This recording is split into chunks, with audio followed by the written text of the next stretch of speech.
Today is Thursday, August 6th. My name is Pastor Michael, and this is Wilderness Wanderings.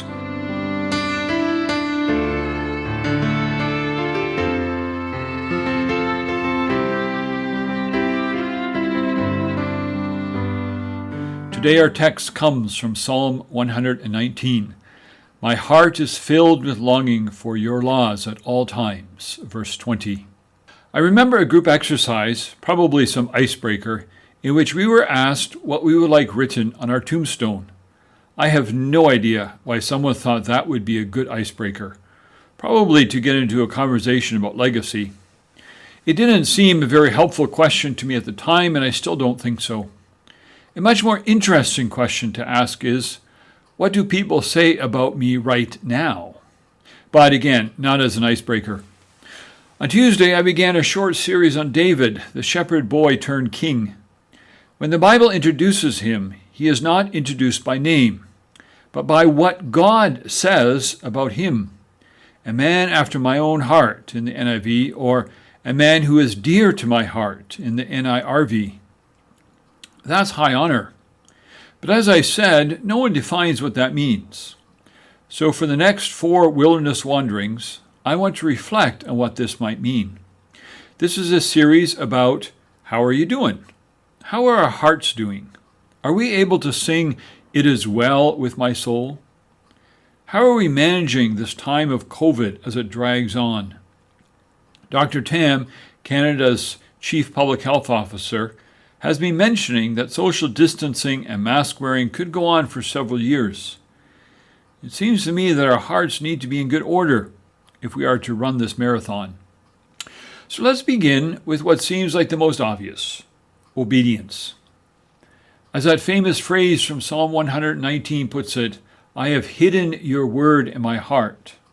In 2 Chronicles 16:9, we find this: For the eyes of the Lord range throughout the earth, to strengthen those whose hearts are fully committed to him.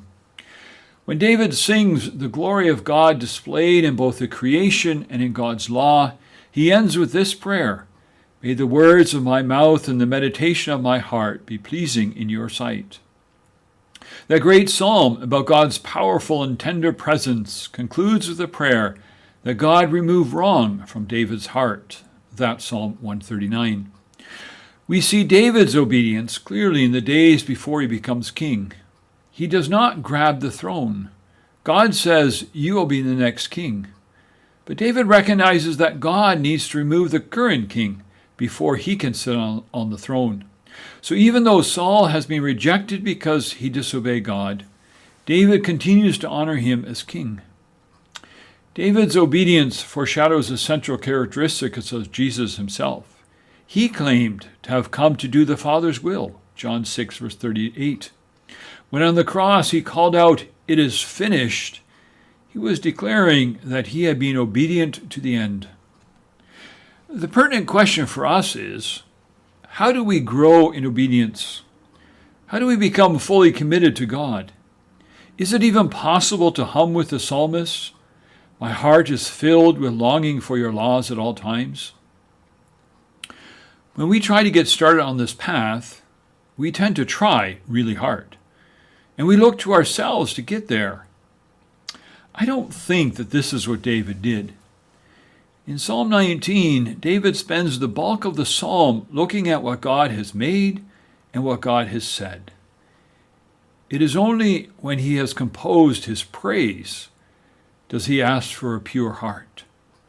We don't get a longing for obedience by looking to ourselves.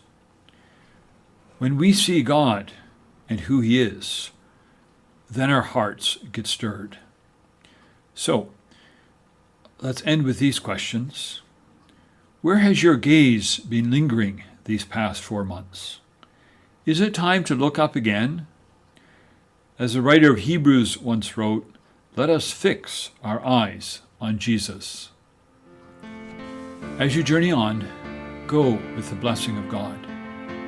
May the peace of the Lord Christ go with you, wherever he may send you. May he guide you through the wilderness, protect you through the storm. May your day end with rejoicing at the wonders he has shown you. May you rest in his provision as he brings night and then new dawn.